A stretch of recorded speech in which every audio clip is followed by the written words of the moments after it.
বছরের পরিস্থিতি তো বুঝতেছেন, এবার যে হালাত, আমাদের কওমি মাদ্রাসার ডোনার সব আমলিগির লোক, সারা বাংলাদেশ। আমি গোটা বগুড়া গেছি সেদিন, বগুড়া মাদ্রাসার হুজুররাও বলতে বাধ্য আমাকে ডোনার ছেলে সব আমলিগির লোক। আওয়ামী লীগ পরাজিত, এখন কে কোথায় আছে খবর নাই। হুজুর এবছর অর্থনৈতিকভাবে কঠিনভাবে বিপর্যস্ত হয়ে আছি, একথা কিন্তু সকলে স্বীকার করে, সে সব এলাকার মানুষও স্বীকার করে। তো এবছর দেশের হালাত যখন এমন, আপনি একটু নেক নজর রাখেন। দেখলাম কি, আল্লাহ আকবার, বড় লোক সে আমার চাইতে অভাবী, এমন ভাবে একটা হাই ছাড়ছে, পাটতালিতে টায়ের মাথা উপরতলা পর্যন্ত শুয়ে গেছে। না কিছু নাই,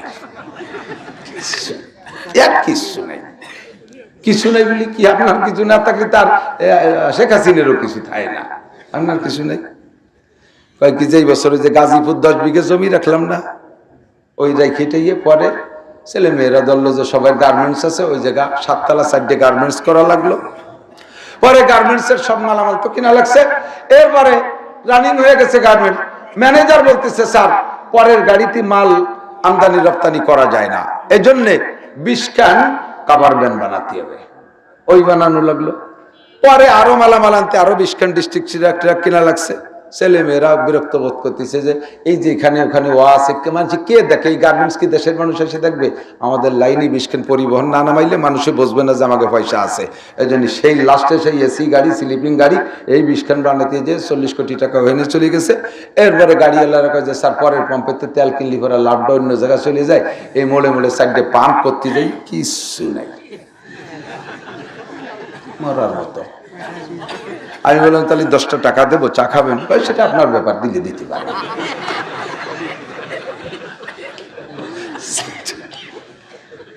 আপনারা কি অত গরিব? কন কথা বলে, আপনারা এত গরিব? আমি আপনাদের 10 টাকা দিলে নেবেন না, কমপক্ষে আপাতত লজ্জায় হলে নেবেন না। তো এত বড় গরিব যে 10 টাকা দিতে চাচ্ছি তাও সে নিতে রাজি, তাহলে তার এই সম্পদ কি হবে? এই সম্পদের কোনো ভ্যালু আছে? বিশাল সম্পদ, কিন্তু তার অভাব সারবে না, অভাব তার কোনোদিনও কাটবে না। কারণ হতে পারে গোড়ায় কোন জায়গা যেন মাইর খাইছে উস্তাদের সাথে ঝামেলা বাঁধাইয়া, এর গোড়া হলো আর এক জায়গা, মনে আছে নাকি? ভুলে যেন না, যেন এই সব কিছুর গোড়া উস্তাদের সাথে বেয়াদবি। ছাত্ররা ছাত্ররা উস্তাদের সাথে বেয়াদবি করিয়া তাড়াতাড়ি ইনকাম সোর্সে নামিয়ে যাবা। মসজিদের হেল্পারি, মক্তবের সুপারভাইজারি, আর এক জায়গায় একটু কন্ট্রাক্টারি, এই করতে করতে বছরে 7-8টা চাকরি ছুটবে, কোনো জায়গায় আড়িতে কালি ফেলাতে পারবে না। লাস্টে কিছু মাদ্রাসায় পড়ার পরও অটো চালাই বেড়াবা, অটো চালাই বেড়াবা, মহিলাকে নিয়ে রাস্তায় যে খেপ মারি টিপ মেরে বেড়াবা। মাইর খাইছো, উস্তাদের সাথে বেয়াদবি করেছো, উস্তাদের সাথে বেয়াদবি করেছো। কথা এসে গেলে একটু কয়ে গেলাম, মা বোনরা মেয়েরা সাবধান থাকবি, কোনো অবস্থাতেই উস্তাদের নামে শিকায়ত বাড়িতে বলবি না। উস্তাদের অধিকার আছে, উস্তাদদের ঠিক পরে বলবো, উস্তাদদের ছাত্র ছাত্রীকে আগে কয়ে নেই। ভদ্রতা, নম্রতা, এজন্য আল্লাহ তাআলা আমাকে মাটি দিয়ে বানাইছে। কথা কন না কেন? মনে আছে নাকি গোড়ার কথা? আল্লাহ 3 নম্বর সুয়ামা কে শখসান বে মিরাজ জাওয়া চাহারাম বেঈমান রাওয়াদাস জাহা। এ বেদব 3 নম্বর বিপদে পড়বি। সুয়ামা কে শখসান বে মিরাজ জাওয়া, হায়াত খাটো করে দেবে আল্লাহ তাআলা। যৌবন কালে মারা যাবি, যৌবন কালে মারা যাবি, মরণটা ভালো মরণ হবে না। কুত্তো মারা মরবি, বাসের তলে পড়ে মরবি, গাড়ি অ্যাক্সিডেন্ট করে মরবি, বিরোধী দলের কাছে কোপ খাইয়ে মরবি, আগুনে পুড়ে মরবি, নদীতে ডুবে মরবি, গার্মেন্টসে আগুন লেগে মরবি, বিল্ডিং ধসে পড়ে মরে যাবি। এরকম এলোমেলো মরণে মৌত হবে তোর। সাবধান থাকবি। সুহামাকে শখসান বে মিরাজ জাওয়া, এই সব কিছুর কারণ খুঁজে দেখ। জীবনে কোনো না কোনো সময় উস্তাদের মনে কষ্ট দিয়েছিলি, যদি মনে না থাকে তাহলে যত উস্তাদের কাছে পড়েছো সাধ্য অনুযায়ী উস্তাদের কাছে যাইয়া সুযোগ মতো মাপ চেয়ে নিবা। হুজুর আমারে মাফ করে দেন, চলার পথে যদি কোনো ভুল করে থাকি ছাত্র বয়সে, মনে নাই হুজুর আপনার পায়ে ধরি মাপ চাই, এমন করে সমাধান করে নিবা। আমার চৌমনি হুজুর রহমাতুল্লাহ আলাইহির কিসসা মাঝে মাঝে বলি। আল্লাহু আকবার। হুজুর বলতেন, তুম আজ হিলে মুঝসে ইন্তেকাম, এই তুম আজ হিলে মুঝসে ইন্তেকাম, বারোজে কিয়ামত না রखे ये काम, खुदा पास मुझको रजालत ना हो, বারোজে কিয়ামত খজালাত না হো। আমার মুরব্বী বাবারও খেয়াল রাখে, খেয়াল করে না, স্ত্রীরা মারছেন বেশি, সময় মতো তার কাছে মাপ চেয়ে নেবেন, নইলে যদি অতিরঞ্জিত করেন তারও জবাব দেয়া লাগবে। গরুটা যতটুকু অন্যায় করেছে তার চাইতে রাগ করে পিটেন দুটে বেশি দিয়ে ফেলাইছেন, কিয়ামতের ময়দানে এর জবাব দেয়া লাগবে। হাসরের মাঠে আপনারে ফেলাইয়া ওই গরুরে বলবে তুমি পাড়াইয়া আর গুতে গুতোয় তুমি প্রতিশোধ নিয়ে নাও, পাড়াইয়া গুতোয় প্রতিশোধ নিয়ে নাও। দুটো কুত্তো দিয়ে গ্যাঞ্জাম লাগাইছেন, একটা কুত্তো মার খেয়ে মরে গেছে বা দুর্বল হয়ে হেরে গেছে, আর একটা কুত্তরে পাশে আপনি সাপোর্ট দিয়া তারে আপনি জয় করাই নিয়ে আসছেন। কিয়ামতের ময়দানে ওই দুর্বল কুত্তটারে সবল বানাই দিয়া আপনারে মাঠে নামাই দিয়া ওই কুত্তরে বলবে তুই কামড়াই কামড়াই তোর প্রতিশোধ নেই। এই জন্যই তুমি আজ গিলে বুঝছেন কাম প্রতিশোধ নিতে হলে আজই নিয়ে নাও। বারোজে কিয়ামত না রাখে ये काम, কিয়ামতের দিনের জন্য এই কাজ বাকি রেখো না। খুদা পাস মুঝকো রজালত না হো, আল্লাহর সামনে আমি অপমানিত না হই। বারোজে কিয়ামত খজালত না হো, আরে কিয়ামতের দিন জন্য আমি অপমানিত অপদস্থিত না হই। এই জন্য সমাধান সব দুনিয়ায়। কতক্ষণ সমাধান? আজীব এক অকেয়া, আজীব আজীব বলতে ভয় লাগে। শুধু ফাতাবিরু ইয়াউলিল আবসার, এ মাদ্রাসার ছাত্ররা, স্কুলের ছাত্র ছাত্রীরা, যুবকরা, তোমাদের শিক্ষার জন্য বলছি। উস্তাদদেরকে আমি বলছি খেয়াল করবেন। গহরডাঙ্গায় পড়ি 92 সালে, 92-93 ব্যাচ আমরা। আল্লাহ, আমরা ছোটবেলায় হযরত মাওলানা আলী হাসান সাহেব, আলী হুসাইন সাহেবের ওয়াজ শুনতাম, মনে আছে নাকি? আমি ছোটবেলার থেকে, যেদিন থেকে সরে কাফিয়ার বছর হুজুরের সাথে পরিচয় হয়েছে, সেই থেকে আমি হুজুরের অত্যন্ত ভক্ত। বেশ কয়েক বছর এদিক ওদিক পড়াশোনার ভিতর দিয়ে হুজুরের বয়ান শুনতে পারি না। লাস্টে গহরডাঙ্গা দাওরা পড়ি যাবার ওই বছর খবর পাইলাম যে বড়গুনি মাদ্রাসায় আলী হোসেন সাহেব হুজুর আসবে।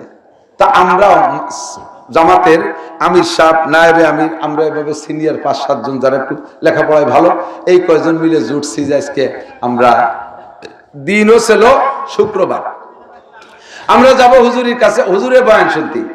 তো বয়ান শুনতে যার নিয়ত করে রাতে যদি চৌমনি হুজুর রয়েছে যদি পড়াই বসে, এই জন্য হুজুরের কাছে ছুটি চাতি গেছি, যে বললাম হুজুর আমরা একটু বড়গুড়ি যাবো আর শুনতে, রাত্রে চলে আসবো। তো চৌমনি হুজুর উর্দুতে বেশিরভাগ বলতেন কথা। হুজুর বলতে যে রাত মে ঘন্টা হোগা, রাত মে ঘন্টা হোগা। তার মানে আমরা বুঝছি কি যে তোমরা গেলি যাও, আমি কিন্তু রাত্রে পড়াবানি, যে কয়জন থাকে তাকে পড়াবো। আমরা বুঝছি যে আমাকে তো ছুটির দরকার, এই জন্য আমাকে ঠুক আমরা বুঝিয়ে নিছি, ছুটির মনে কইরা চলে গেছি। কপাল খারাপ হলে যাও হয় আর কি, 1-2 কথায় ভুল হয়ে যায়, তাতে গোষ্ঠী শুদ্ধ শেষ হতে যায়। এখন ওই জায়গা আমরা চলে গেছি, রাতের বেলা ক্লাস হয়েছে। ক্লাসের দাওরার ক্লাসের সিস্টেম হলো ডান পাশে বা সামনে ছাত্র যারা ভালো ছাত্র, এরা হাদিসের রিডিং পড়ে, এর কোনো তর্জমা হয় না। পড়তে পড়তে কতদূর যাওয়ার পরে যে হাদিসটা কিছু কথা বলার, তর্জমা বলার মতো, হুজুর ওই জায়গা থামাই দিয়ে বলে দাঁড়াও, এটার ব্যাখ্যা দেয় আর রিডিং পড়ে। তো রাতের এই বুখারী শরীফের রিডিং আমি পড়ি, অথবা মাওলানা আফতাবউদ্দিন পড়ে, অথবা আর একজন পড়ে। ঘটনাক্রমে আজকে আমরা এই কয়জন গেছি ওয়াজ শুনতি, যারে ভর্তি কইছে, যারে ভর্তি কয় সেই বাদি যায়, যারে ভর্তি কয় সেই বাদি যায়, আর আমাকে কপাল খারাপ হয়। এই রাস্তায় কথা কয় করে আছে,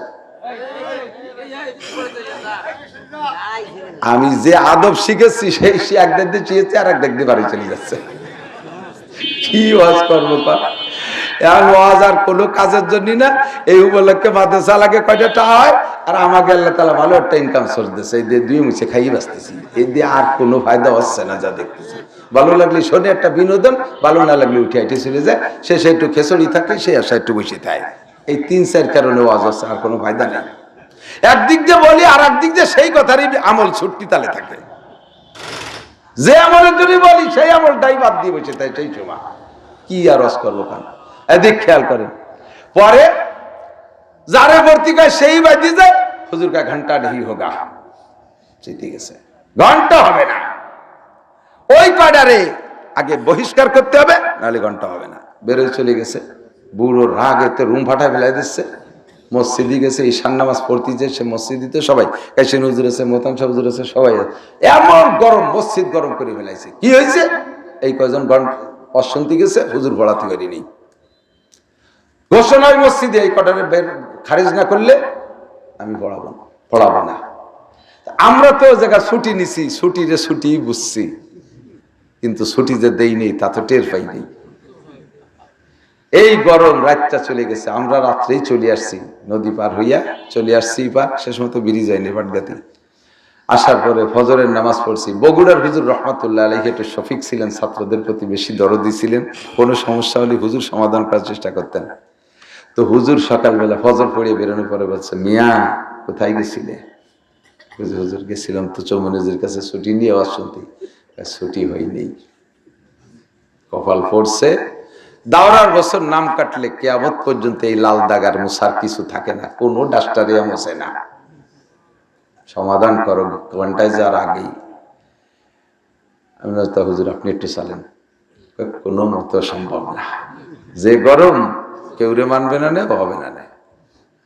কাশিন হুজুরে কও, আমরা এই তিনজন যাইয়া কাশিন হুজুরের দেশে, হুজুর একটু ব্যবস্থা করা যায় নাকি?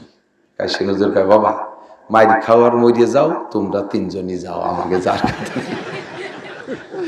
মোহতাম সাহেব হুজুরও যাবে না, কোন দিয়ে এই জায়গা থাকা যায়, আর ওদিকে নাম তো কাটিয়ে যাবে, চলে গেলি মহা বিপদ। আমি ক্লাসে ফার্স্ট, এই অবস্থায় নাম কাটা খাইলে যাব কোথায়? ইজ্জত থাকবে না। সাহস করে চলে গেলাম, তিনজনই গেছি, মৌলানা অলিউল্লাহ, মৌলানা আফতাব আর আমি। তিনজন যাইয়া হুজুর খাটে বসে রয়েছে, আজকে মোতালাও দেখতেছে না, রাগে দিয়ে যে চোখে দেখে না, মুখ অন্ধ হয়ে গেছে। পাও যে জড়াই ধরছি, কে? মাই নাসির হো, ওকে মাই আফতাবউদ্দিন, মাই অলিউল্লাহ, লাথি দিয়ে ফেলাই দিছে। আবার ধরছি, আবার ধরলে এবার কিল শুরু হচ্ছে, হাতে লাঠি লুঠি নাই তো, তা বুড়ো মানুষ চোখে দেখে না, কিল একটা লাগে, একটা স্লিপ করে এদিক ওদিক সরিয়ে ছেড়ে যায়। মনের ভিতরে সাহস পাইলাম, কিলে ইসে যখন তালি আর খারেজ করবে না, না কিলে লিভারা কপাল পড়ছিল, কপাল ভালো, কিলে ইসে যখন তালি আর নাম কাটবে না, তাহলে খালি কিলে যদি তৃপ্তি না পায় তাহলে আবার মায়ের খাতি হবে না। তাই সে আইসি জন কিলির সাথে তিল হয়ে যাক। খাটের তলে ছিল লাঠি, আমি নিজে ধরে দিছি, আল্লাহর কসম। হুজুর কের কাছে কনসিল লাঠি, এরকম মোটা পাকা কনসিল, এই লাঠি আমি নিজে ধরে দিছি, সাইজ মতো লাঠি, আর আমি মাঝখানে, আমার উপরে টান টান পিঠ জড়াইয়া তিনজনরে পিটাইছে, লাঠি গুঁড়ো গুঁড়ো হয়ে গেছে, অসহ্য মাইর খাইছি, গাড়ির থেকে নিয়ে পাছা পর্যন্ত লম্বা লম্বা এক একটা দাগ ফেটে ফুটে গেছে। মাইর খাইয়া হুজুর আমাদের মারতি মারতি ক্লান্ত হয়ে গেছে, হুজুর খাটে শুয়ে পড়ছে, আমরা ওখানে বসে কাঁদতেছি, সারা মাদ্রাসা জমা হয়ে গেছে, হুজুরও কাঁদতেছে। কান্নাকাটির পরে এরপরে শান্ত হয়ে ক্লাসে গেছি। ক্লাসে যাওয়ার পরে গোসল টোসল করে হুজুর রেডি হয়ে খানা দানা খেয়ে গেছে। আমি সব দিন ডান পাশে বসি, আর এইভাবে পালাক্রমে আফতাব ভাইয়ের সামনে বসে, অলিউল্লাহ ভাইয়ের পাশে বসে। চোখে তো দেখে না। নাসির, হ্যাঁ জি হুজুর, দাঁড়াও, চোখে দেখে না, মাথা ডানে সাথে। আমি মনে করছি একটু সান্ত্বনা দেবে, আস্তে আস্তে গায়ে হাত দিতে দিতে দিতে দিতে পাও হাতে পাইছে তো দুই দিয়ে ধরে বইছে। সকালে তোমাদের অন্যের চাইতে মায়ের বেশি হয়ে গেছে, মাফ করে দাও। সকালে অন্যায়, রাত্রে যা অন্যায় করছো তার চেয়ে সকালে মায়ের বেশি হয়ে গেছে, মাফ করে দাও। বলো এই কি আর কি আছে পরিবেশ? কান্তি কান্তি সব ভেসে যাচ্ছে, পুরো 50 জন ক্লাসে ছিলাম, সবাই কাঁদতেছে। হুজুর আপনি ছাড়েন, না মাফ করে দিতে হবে, তুমি বলো মাফ না করলে আমি ছাড়বো না, আমি সারাদিন বসে থাকবো এখানে। সবার কাছে একই কথা, বলাই ছাড়ছে, জি মাফ করে দিছি। কান্নাকাটিতে ক্লাস শেষ, মনে করছি এ পর্যন্ত শেষ। সেই সময় যারা আমার সাথে পড়ছে তারা থাকলে বলতে পারবে, জোহরের সময় মসজিদে যাইয়া সব উস্তাদরা উপস্থিত, 1400 ছাত্র ছিল, সে সময় এত ছাত্র ছিল না। সকলের উপস্থিতিতে প্রথম কাতারে যাইয়া ইমাম সাহেবের মতো ফিরে দাঁড়ায় বলতেছে, নাসির, আফতাব আর অলিউল্লাহরা ওরা গত রাত্রে মাহফিল শুনতে গেছিল, অন্যায় করছে, এই অন্যায়ের বিচার আমি করছি। সকালে মারছি, আমি সীমালঙ্ঘন করে ফেলেছি, মার বেশি হয়ে গেছে, আমি ক্লাসে ওদের পাও ধরে মাপ চাইছি, ওরা আমারে মাফ করে দিয়েছে, আপনারা সবাই সাক্ষী থাকবেন।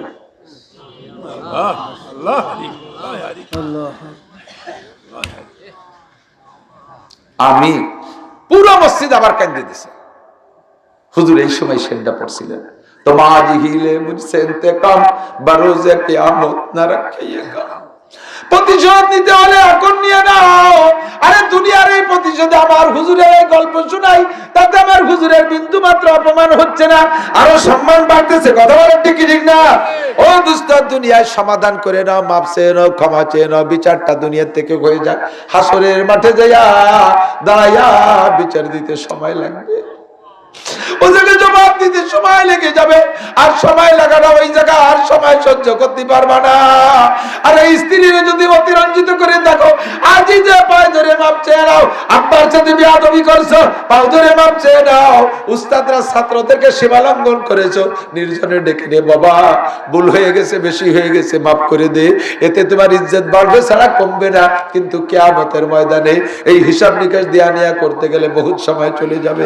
আল্লাহর কাছে তুমি ধরা খেয়ে যাইবা, তোমার হিলে মুঝসে ইন্তেকাম বরোজে কিয়ামত না রাখে ये काम, खुदा पास मुझको रज़ालत ना हो बरोज़े कियामत खजालत ना हो। अरे आदमी आगम शुदंद की बोलबा, आदमी आगम शुदंदे मुल्क खुदा कर गिरेब, सदर रशीद सद से गालो जाग जागन पुरकशीद, इज्जते दाना गुज़श्तो नौबते ना दारोसीद, कब कहो मादर गुज़श्तो जाग जागन पुरकशीद, जाग हा जागा गिरेब तो बुलबुला हैरा परीद, सोहबते आदल गुज़श्तो दौरे बे आदल रसीद, इज्जते दाना गुज़श्तो नौबते ना दारोसीद, कब कहो मादर गुज़श्तो जाग जागन पुरकशीद। ये सब दामी মানুষ চলে গেছে, এখন আমার মতো আমি আমার মতো একটা শিয়াল কুত্তা দিয়ে আল্লাহ তাআলা দুনিয়া চালাচ্ছে। এই সব নামী মানুষগুলো যাদের থেকে আদর্শ শিখবে সব চলে গেছে, এখন অনাদর্শরা আমরা জায়গা দখল করে বসে আছি। কাজেই তাদের থেকে যে প্রোডাক্ট বের হতো আমাদের থেকে সে প্রোডাক্ট বের হচ্ছে না, মার খেয়ে গেছে এখানে। এখন যাই করি সব ব্যবসায় পরিণত হয়েছে, যাই করি সব ব্যবসায় পরিণত হয়েছে। বুঝাইতে গেলে আরো 3 লাইন বুঝাই দেয়, এদিকে আর বাড়বো না। 4 নম্বর গজব, উস্তাদের সাথে মুরব্বীদের সাথে বেয়াদবি। মনে আছে বলো তো? 1 নম্বরে যা পড়বা ভুলে যাবা, 2 নম্বরে রুজির অভাব সারবে না, 3 নম্বরে অকাল মৃত্যু হবে, 4 নম্বরে বেঈমান আওয়াজ জাহা, মরণের সময় কলেমা নসিব হবে না। যুবক রেডি হয়ে যাও, রেডি হয়ে যাও। আজ থেকে কোন উস্তাদ, ছাত্র, আলেম, ওলামা, মুরব্বী, মুখলিস কাহার সাথে বেয়াদবি করো না। রাস্তা দিয়ে মোটরসাইকেল চালাও, ভদ্রতার সাথে চালাও। এভাবে ব্যাংস্যাং করতে যাও। বুঝে দেখেই বুঝছি তুমিও বেয়াদব, তোমার মাও বেয়াদব, তোর আব্বাও বেয়াদব। তুই কারোর কাছে কোনো ভদ্রলোকের কাছে পড়িস না, হয়তো বা তোর উস্তাদ এরকম হতে পারে, আসলে উস্তাদ এরকম না, কিন্তু বাতাসে তাকে নষ্ট করে ফেলাইছে আর বদনামটা উস্তাদ পর্যন্ত নিয়ে যাচ্ছে। কথা বলেন ঠিক না? ভদ্রতার সাথে চলো, মুরব্বীদের কাছে সোলো করো। উস্তাদ বাইসাইকেলে যাচ্ছে, ভ্যানে যাচ্ছে, তুমি দামি একটা মোটরসাইকেলে, কাছে দাঁড়াইয়া একটু দোয়া নিয়ে যাও। সালাম, ব্রেকটা করে ক্লাস চাপে ধরে ব্রেকে, আসসালামু আলাইকুম স্যার, কেমন আছেন? কে তুমি? স্যার আমি আব্দুর রহমান, আপনার কাছে ক্লাস 4 এ পড়েছিলাম, পরে এখন বিশ্ববিদ্যালয়ে পড়ি। ও তো মনে নাই, তোর আব্বার নাম কি? আব্দুর রহিম। আমার আব্বার নাম তো আব্দুর রহিম, আবার আব্দুল খালেক মোল্লা আমার দাদা। ও হ্যাঁ, তুই এত ভদ্র, কোথায় পড়ো বাপ? জি স্যার আমি বিশ্ববিদ্যালয়ে পড়ি, ঢাকা।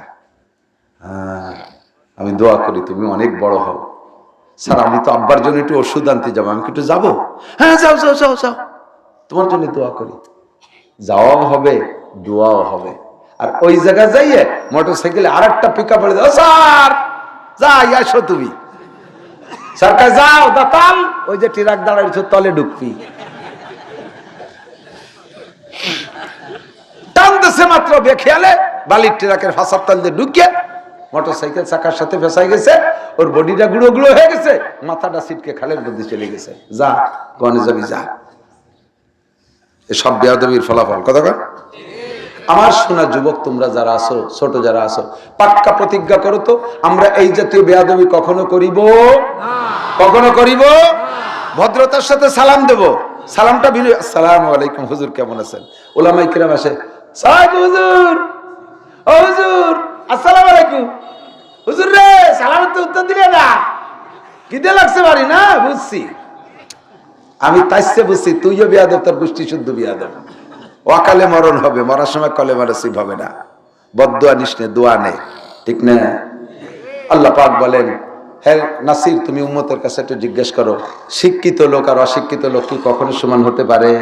আপনারা কি বলেন, পারে? জেনারেল শিক্ষায় শিক্ষিত আর জেনারেল শিক্ষায় অশিক্ষিত, তাই আকাশ পাতাল ব্যবধান। শিক্ষিত লোকটার 3 লাখ টাকা বেতন, মূর্খ লোকটা ওই জায়গায় চাকরি করে মাত্র 3000 টাকা বেতন। আছে না নাই? ঠিক না? আর মর্যাদায় তো আকাশ পাতাল পার্থক্য। আল্লাহ পাক এই শিক্ষার দিকে অতটা তাকান না। আল্লাহ পাক এই শিক্ষা দিয়ে ধর্মীয় শিক্ষার ভিতরে পার্থক্য বোঝানোর জন্য বলেন, শিক্ষিত লোক অশিক্ষিত কখনো সমান হতে পারে না। কেমন পারে না? কুল হাল ইয়াস্তাবিল আমা ওয়াল বাসীর, চক্ষুওয়ালা লোক আর অন্ধ লোক আর চক্ষু বিশিষ্ট সমান হতে পারে? জীবিত মানুষ আর মরা মানুষ সমান হতে পারে? এমনই শিক্ষিত আর মূর্খ লোক সমান হতে পারে না। এটা জগতের দিক দিয়ে বহুত মিলে দেখেন, রাত বেড়ে গেছে, ও জায়গা ব্যাখ্যা দেবো না। এরপরে আল্লাহ পাক বলেন, তোমরা জবাব দেওয়ার না দাও, আমি নিজেই বলে দিচ্ছি, ইরফাইল্লাহুল্লাযীনা আমানু মিনকুম ওয়াল্লাযীনা উতুল ইলমা দারাজাত। তোমাদের মধ্যে যারা শিক্ষিত তাদের দাম আল্লাহর কাছে অনেক অনেক গুণ বেশি। জোরে কন্না সুবহানাল্লাহ। শিক্ষিত লোক অশিক্ষিত লোক সমান হতে পারে? আমার দিক এখন কোন শিক্ষায় শিক্ষিত হলে আল্লাহ শিক্ষিত বলেন? বলেন তো। IA pass, BA pass, MA pass, engineer, ইংরেজিতে অনার্গল, বাংলা বাংকে তাইছে ভালো, রবি ঠাউরে ফেল করে দিয়েছেন, এর একটারও আল্লাহ শিক্ষিত কয় না। শিক্ষিত বলে কোরআনের শিক্ষায় শিক্ষিত যে সেই শিক্ষিত, হাদিসের শিক্ষায় যে শিক্ষিত, উলুমে নবাবী ইলমে নবাবী থেকে দ্বারা যে শিক্ষিত তাকেই শিক্ষিত বলে। বাকি যে শিক্ষা এগুলো তোমার বেঁচে থাকার জন্য কামাই রোজগার, আয় রোজগার, দুনিয়া কামাই করে খাওয়া, এদের কিছু হয় না, ওরে আমি শিক্ষিত বলি না। আর ওর ভিতরে মানবতাও নাই, ওর ভিতরে মানবতাও খুবই কম আছে। দুনিয়ায় দেখো, খুঁজে খুঁজে বড় দেখো, নেতানিয়াহু কম লেখাপড়া জানে না, 50,000 মানুষকে, শিশু নারীকে ধ্বংস করে দিয়েছে। 50,000 তো হিসেবে কইছে, 1 লক্ষর উপরে মানুষ শেষ করে দিয়েছে। কিসে শিক্ষিত? ও তো পশুর মতো, বাঘের সামনে যত মানুষ দিবা সবাই থাবাই মারি ফেলাই দেয়, ও সেরকম একটা পশু হইছে, চারিপাশে দোপাইয়ে জানোয়ার, ও মারি দূরে সাফ করতেছে। আর তার সাথে ওই পশ্চিমে জুবাইডেন বুড়ো, ও জুবাইডেন বুড়ো এর সাথে জোট করছে, সেও মারতেছে। তাহলে এদের তো লেখাপড়ার অভাব নাই। তা যে লেখাপড়া দিয়ে তারে মানবতা শিখাইতে পারে না, ওই লেখাপড়ার নাম লেখাপড়া না। কথা বলেন? শিক্ষা জাতির মেরুদণ্ড। একটু যুবকরা আমার দিক, ছোটরা আমার দিক। শিক্ষা জাতির মেরুদণ্ড, একটা বাংলা আছে না? কোন শিক্ষা জাতির মেরুদণ্ড? যে শিক্ষায় চুরি করা শিখায়, ডাকাতি করা শিখায়, লুচ্চমি করা শিখায়, মদ খাওয়া শিখায়, গাঁজা খাওয়া শিখায়, এবা খাওয়া শিখায়, ঘুষ খাওয়া শিখায়, ঘুষুদ খাওয়া শিখায়, রাস্তার পিস খাওয়া শিখায়, খোয়া মেরে খাওয়া শিখায়, রাস্তার বডি খাটো করা শিখায়, বিলিতির রড চুরি করে খাওয়া শিখায়, দেশের টাকা বিদেশে নিয়ে চোখ লাগে সামনের থেকে চোখে ধুলো দিনে কানাডা নিয়ে বিল্ডিং বানা শিখায়। আল্লাহর কসম, ওই শিক্ষা জাতির মেরুদণ্ড না, ওই শিক্ষা হলো জাতির মেরুদণ্ড ভাঙ্গা হেবার। আস্তে কলরে, আমি কি মিথ্যে কথা কইছি?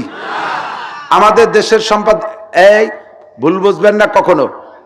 কোন চাষি বা কম সিন্ডি কার্যম বাংলাদেশ স্বাধীনের পর থেকে সব চাষিরে দেখছি। আমরা কাহারও দোষ এককভাবে দেই না, তবে সকলেই দোষী, সকলেই এক কাম করে থাকে। মোটা মোটা টাকা দেশের মানুষ না খেয়ে মরে, আর সেইগুলো অন্য জায়গায় যাবে। যেই শিক্ষায় আমার দেশের রাস্তাঘাটে হয়ে যায়, এক পাশে বানায় আর এক পাশে জাতি না জাতি, রাস্তার পিছন দিয়ে খাইজনি, চুলকনি, টিউমার, বিষ ফোলাবি ঠেলি ঠেলি ওঠে। মাননীয় প্রধানমন্ত্রী রুচিশীল মহিলা ছিলেন, সারা দুনিয়া ঘুরেছেন, সেখান থেকে দেশ বিদেশ দেখে আইসা বাংলাদেশকে মডেল করার চেষ্টা করেছে। বরাদ্দ সে কোথাও কম দেয়নি, কিন্তু রাস্তার সালসামরা উঠে যায়, টিউমার বিষ উড়াওয়াই কে? এটা কি প্রধানমন্ত্রী কন্ট্রাক্টারই করছে? যে সুরা সেই সুরা খাইছে। ও সুরা তো লেখাপড়া কম জানে না, ও তো হাটাজারি ভরে নাই, ও গভর্নমেন্টেরা ভরে নাই, ও পড়ছে যে জায়গা পড়ার নাম তোমরা শিক্ষা বলো, সেই জায়গা পড়ে পণ্ডিত হয়ে আছে, ইঞ্জিনিয়ার হয়েছে, আর দেশটা চুরিয়ে মাইরে দূরে খাইয়ে সাফ করে ফেলাই দিছে। কাজেই ও জাতির মেরুদণ্ড না, ও মেরুদণ্ড ভাঙ্গা হ্যামার। কথা বলেন ঠিক না? ভদ্রতা, নম্রতা, সালাম কালাম, হাসির কথা, মিষ্টির কথা, ভালো কথা বলে, যে আমাদের সাথে শুদ্ধ ভাষায় কথা বলে, মিষ্টি ভাষায় কথা বলে, আমাদের সাথে বিনয়ী ভাষায় কথা বলে, আমানত দিলি খেয়ানত করে না। কয়টা মূর্খ মাইয়ে দিছি, তাকে মৌলানা বানায় পাঠাই দিচ্ছে। কয়টা মূর্খ ছেলে দিছি, তাদেরকে ইমাম, মুয়াজ্জিন, বক্তা বানায় পাঠাই দিচ্ছে। ইন্দ্রাই হলো আসল উস্তাদ, ইন্দ্রা এই শিক্ষার নামই হলো শিক্ষা। কথা বলুন ঠিক কি ঠিক না? এখন এই শিক্ষা আমরা পুরুষরা তবলিগের মাধ্যমে শিখি, ওয়াজের মাঠে যে শিখি, পুরুষদের অ্যাভেলেবেল মাদ্রাসা ছিল, সেখানে যে তারা শিখছে। ইদানিং কালে আহলে হক উলামায়ে কেরামকে আল্লাহ তাআলা নারীদের শিক্ষারও প্রয়োজন আছে। অনেক লম্বা কথা ছিল, কথা অন্যদিক বেড়ে গেছে। নারীদের শিক্ষার দরকার। আমরা পুরুষরা মসজিদে যে ইমামের পিছনে নামাজ পড়ি, আমরা হানাফি মাযহাবের মাসালা আমল করি যারা, আমরা কি ইমামের পিছনে কোনো সূরা কিরাত করি?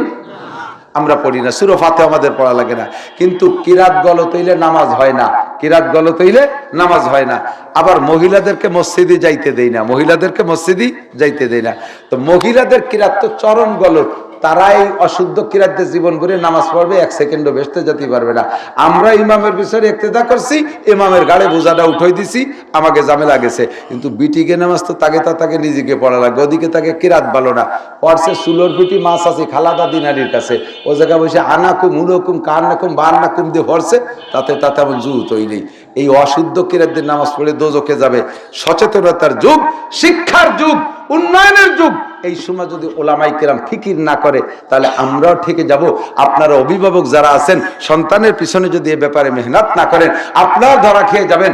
ওলামায়ে কেরাম মহিলা মাদ্রাসা করছে, মেয়েদের শিক্ষা, এমন এমন মেয়ে পয়দা হচ্ছে আল্লাহর রহমতে, যারা পুরুষ শাখার মুহাদ্দিসদের চাইতে ভালো হাদিস পড়াইতে পারে।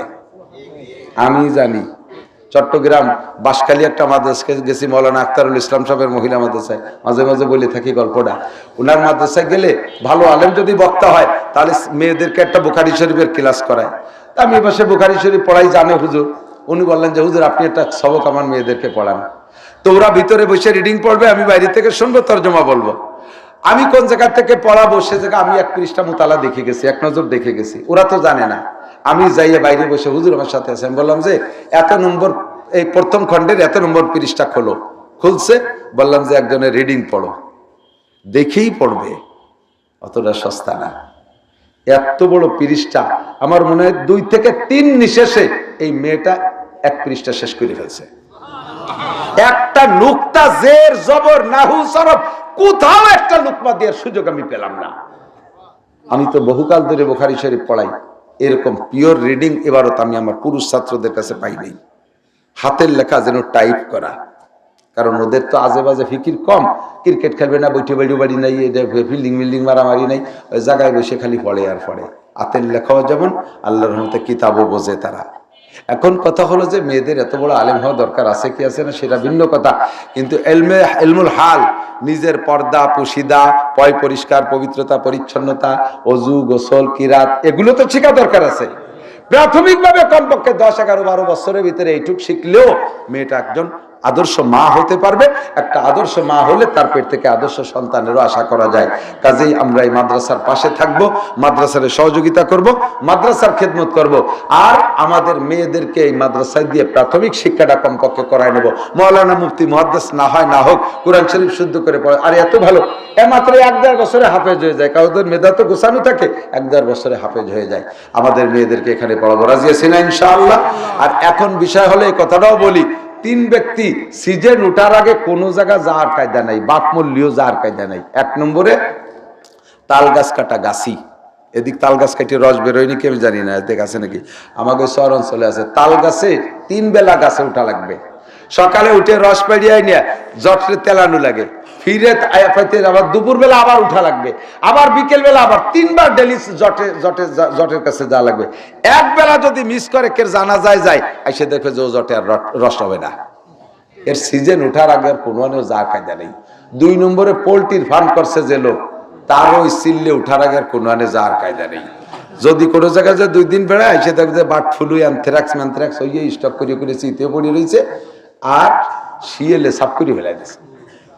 3 নম্বরে মহিলা মাদ্রাসা করে যে হুজুর, ও হুজুর হইল শ্বশুর মল্লিও যার কায়দা নেই, সিল্লে উঠার আগে। সিজন শেষ হওয়ার আগে যদি কোনো জায়গা যায় তাহলে এসে দেখবে যে দো পাইয়ে গাঁজা খা শিয়েলে মারি সাপ করে ফেলাই দিচ্ছে। রাত ভর পাহারা দেয়া লাগে, আর কুক করে, মোবাইলে কুক করে না, শিয়েলে ডাক দেয়, কল দেয়, মিস কল দেয়। এই বিপদ থেকে বাঁচানোর জন্য হুজুরের মাথায় ঘুম নাই, চোখে ঘুম নাই, মাথায় হুঁশ নেই। এখন পুরুষ মাদ্রাসা ছাড়িয়ে দেবো, বাঁশ কেটে নিয়ে আসবে, 8 বাজার কালেকশন করে নিয়ে আসবে। এই মাইয়ে কর্ডারে যদি বাঁশ কাটতে ছাড়িয়ে দিয়ে আগানে বাগানে কি ফিরে আসবে নাকি? একে যদি 8 বাজারে কালেকশন করতে পাঠায়, মহাবিপদ না? তাহলে হুজুরির পার সুতো থাকে না এই চিন্তায়। কাজেই আমরা অসহায়কে সহযোগিতা করব, অসহায়কে সহযোগিতা করব।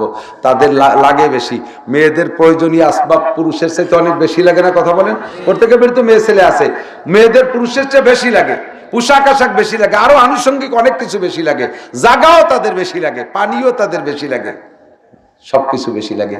এই জন্যে আমরা তাদের পাশে থাকবো, সহযোগিতা করব।